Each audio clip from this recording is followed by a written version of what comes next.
Oi, gente, tudo bom? Hoje nós vamos dar continuidade ao livro de Efésios, que é uma epístola do apóstolo Paulo, que nós encontramos no Novo Testamento, na nossa Bíblia, na sua Bíblia também tem.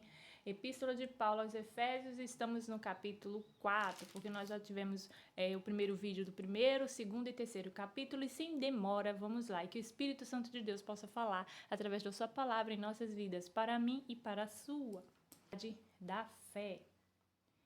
Rogo-vos, pois eu, o prisioneiro, no Senhor, que andeis como é digno de vocação, com que fostes chamados, com toda a humildade e mansidão, com longanimidade, portando-vos uns aos outros em amor, procurando diligentemente guardar a unidade do Espírito no vínculo da paz.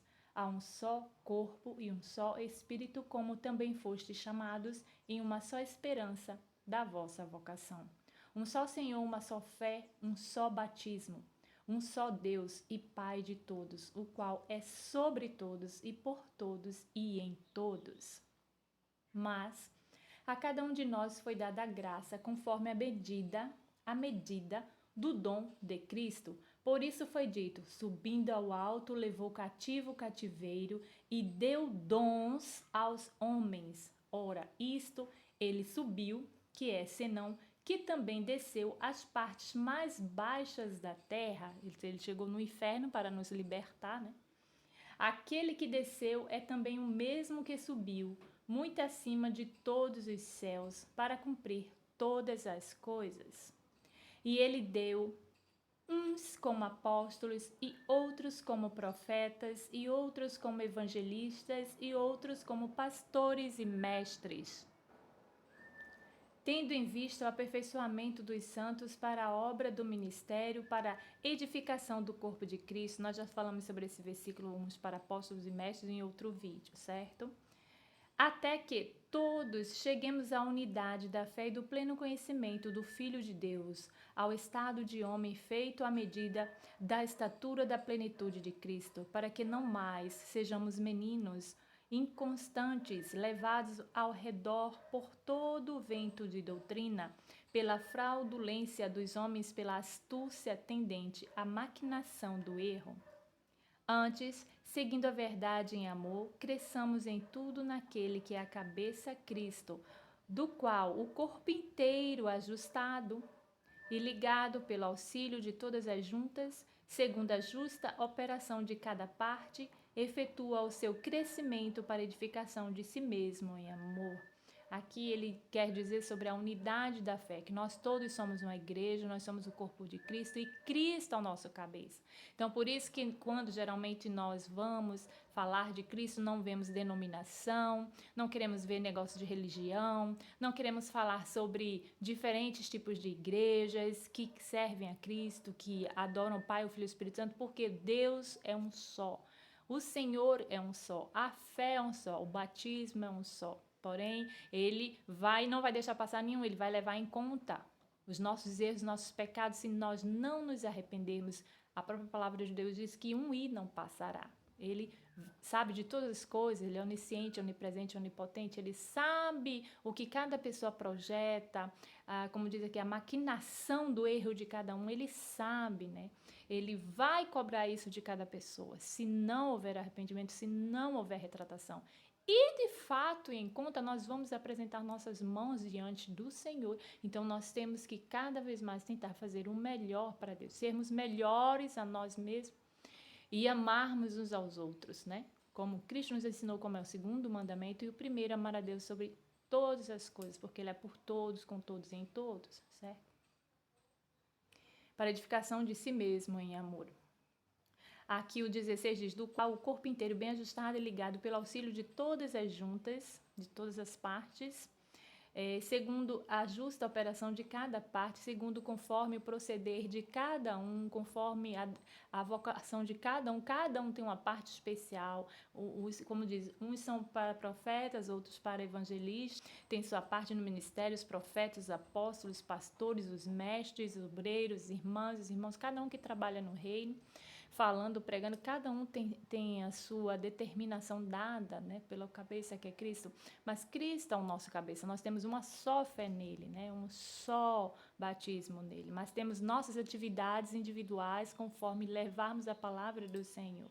O nosso corpo, mesmo que seja cada membro igual o nosso braço, né? Cada partezinha tem um ossinho, né? Vou dar um exemplo aqui da anatomia humana. Cada osso tem uma veia, um músculo, alguma coisa, mas todos trabalham juntos pelo mesmo procedimento de fazer a mão abrir, fechar, tocar, pegar, carregar, escrever. Então, a função tem que ser dada para todos a mesma, né? A mesma função de fazer funcionar aquilo ali, mas cada um tem a sua funcionalidade ali. É principal, cada encaixe, cada junta dessa aqui. É principal de estar ligados, de nós estarmos ligados no corpo de Cristo e assim essa ligação, né, vinda do Senhor coordenando tudo. Então, a cabeça do nosso corpo, digamos que é Cristo. A função de agir com todo o corpo, né? Mas devemos deixar Cristo mandar coordenar, edificar os nossos euros, edificar nossos euros, que eu digo espirituais, físicos, e abençoar o nosso corpo, nosso físico, nossa mente, né? Saudavelmente, fisicamente a gente deve ser saudável, mas eu estou falando do espiritual. Que eu estou falando do espiritual, certo? Deus, Jesus é o nosso cabeça, então Ele nos coordena, Ele que comanda, então devemos sempre estar deixando Ele ficar ativo nisso aí, para que o nosso corpo não pare, o corpo de Cristo, a igreja que não pode parar, certo? Então esse é o exemplo que eu dei conforme a unidade da fé, isso significa unidade da fé. A santidade cristã é oposta aos costumes dos gentios, né?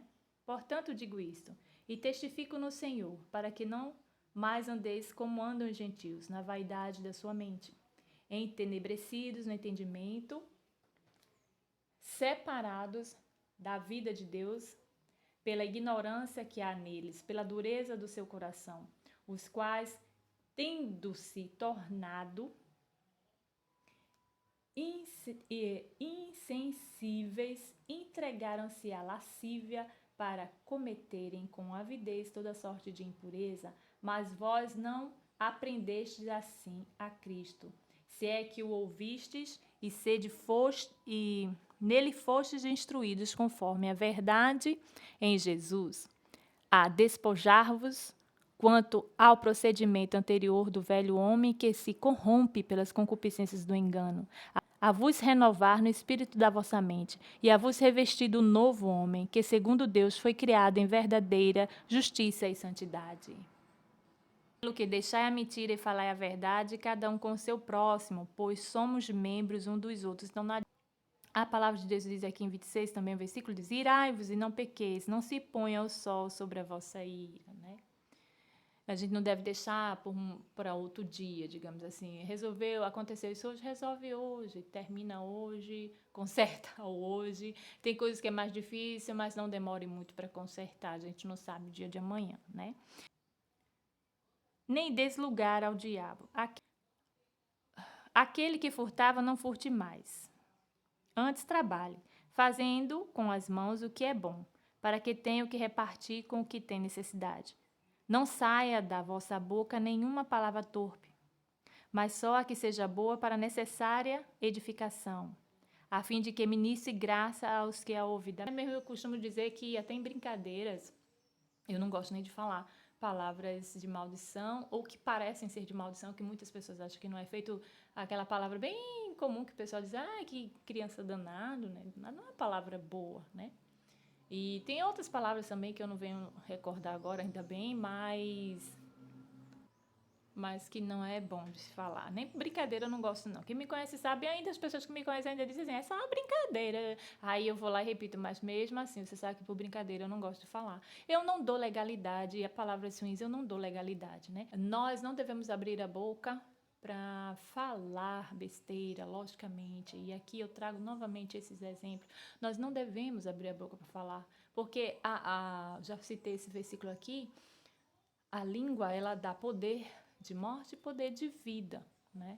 Ela tem esse poder. Porque o que significa isso? A gente vai matar alguém? Não. É legalidade de bênção, é legalidade de maldição. Nós devemos ter legalidade com palavras boas, dando legalidade a deuses, ao reino do Senhor. E não ao inferno com palavras ruins, certo? Você pode colocar e título assim, palavras de bênção e maldição, vai chover de gente assim explicando sobre isso, né? Na internet, no YouTube. Agora, cuidado.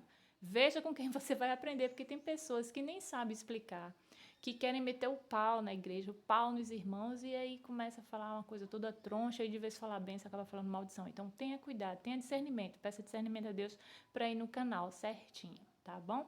Então, vamos continuar aqui. O 29º, que é o 29, diz, não saia da vossa boca, o que nós falamos e lemos agora, nenhuma palavra torpe, mas só a que seja boa para a necessária edificação, a fim de que ministre graça aos que a ouvem. E não entristeçais o Espírito Santo de Deus, no qual fostes selados para o dia da redenção. Toda a amargura e cólera, ira e gritaria e blasfêmia sejam tiradas dentre vós, bem como toda malícia. Antes, sede bondosos uns para com os outros, compassivos, perdoando-vos uns aos outros, como também Deus vos perdoou em Cristo. E paz com todos os homens, a palavra de Deus isso, né? E perdoando-vos uns aos outros, né? Mas também Cristo, ele amava, lembra que eu já falei isso aqui, ele amava os fariseus, ele respondia aos fariseus, mas não andava com os fariseus. Não, estou dizendo o seguinte, que ele não era obrigado, ele amava as pessoas, o coração dele estava aberto. Se as pessoas queriam seguir, continuar com ele, era uma coisa. Quem não está comigo, espalha. Então, a palavra de Cristo. E Deus é onisciente, onipresente, onipotente para todas as pessoas. Ele não vai fazer uma coisa só para mim. Deus não é assim, eu só vou fazer para a Lígia porque ela está passando por isso. Não. Quando ele faz para mim, simultaneamente ele está fazendo pela outra pessoa. É simultâneo. Deus faz simultaneamente porque ele é onisciente, onipresente e onipotente, ok? Onisciente de mente, de cabeça, Cristo. Onipotente é todo o poder que ele tem. Onipresente é que ele está presente em nossas vidas sempre, tá bom? Então, eu espero que você tenha gostado dessa palavra de hoje, que eu amei, né? Sempre bom, é sempre uma lição para minha vida, é uma edificação para minha vida, todo mundo em paz, amém? Então, Deus possa abençoar vocês, que vocês tenham entendido a palavra, que possa chegar no coração no ouvido de vocês, assim como chega na minha primeiro, tá bom? Que até o próximo vídeo, continua aí com a playlist, só faço 2 capítulos para terminar Efésios. Beijinho.